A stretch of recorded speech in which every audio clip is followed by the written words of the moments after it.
അസ്സലാമലൈക്കും. ഇന്ന് ഒരു സന്തോഷമുള്ളൊരു വീഡിയോ അല്ല ഇടുന്നത്. എൻ്റെ എൻ്റെ ഉമ്മച്ചിമാക്ക് അസുഖം കുറച്ച് കൂടുതലാണ്. BP ഒക്കെ ലോ, ഓക്സിജൻ്റെ അളവൊക്കെ ലോ ആയിക്കൊണ്ടിരിക്കുന്നു. ഇന്നലെ ഞാൻ പോയിരുന്നു.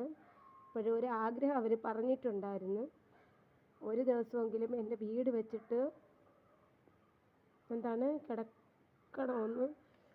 എന്നാലും അത്രയും അസുഖത്തിൻ്റെ ഇടയിലും ചോദിച്ച എൻ്റെ മക്കളെ കാര്യമാണ്. അവർക്ക് ദീർഘായുസ്സിനെ കിട്ടാൻ വേണ്ടി ഈ വീഡിയോ ആരെല്ലാം കാണുന്നുണ്ടോ അവരൊന്ന് ദുആ ചെയ്യണം. പിന്നെ എല്ലാ തവക്കൽത്തു അലല്ലാഹ്, അള്ളാൻ്റെ പക്കലാണ്. അപ്പം നമ്മുടെ ഭാഗത്തു നിന്ന് ദുആ. അപ്പം നിങ്ങൾ എൻ്റെ സ്വന്തമല്ലെങ്കിലും ബന്ധമല്ലെങ്കിലും ചിലപ്പോൾ ആരെങ്കിലും ഒരു ദുആ റബ്ബ് സ്വീകരിക്കും. അപ്പം ദുആ ചെയ്യണം. അവർ ദീർഘായുസ്സിന് വേണ്ടി. വലിയ പെരുന്നാൾ കടക്കൂല മക്കളെ എന്ന് കൂടെ പറയുമായിരുന്നു. എൻ്റെ ഉമ്മച്ചീമാൻ്റെ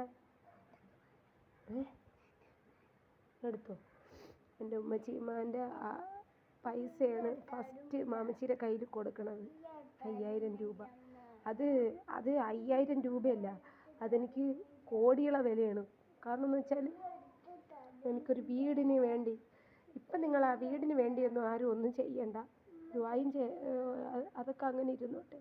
പക്ഷേ എൻ്റെ ഉമ്മച്ചിമാരെ ദീർഘായുസ്സിന് വേണ്ടി നമ്മുടെ രക്തബന്ധത്തിൻ്റെ വില അതൊക്കെ മനസ്സിലാവണമെങ്കിൽ നമ്മൾ ഒന്ന് ചെറിയൊരു മിസ്സിങ് വരണം. ഞാനാണ് ചെറുകുട്ടികളിൽ രണ്ടാമത്തെ മൂത്തത് കാക്കച്ചി. എൻ്റെ ഉമ്മാനെയാണ് ആദ്യം കല്യാണം വിട്ടത്. അപ്പം നിങ്ങൾ ദുആ ചെയ്യണം ഉമ്മച്ചിമാർക്ക് വേണ്ടി. നമ്മളാൽ കഴിയുന്നത് നമുക്ക് ചെയ്യണം. അസ്സലാമു അലൈക്കും.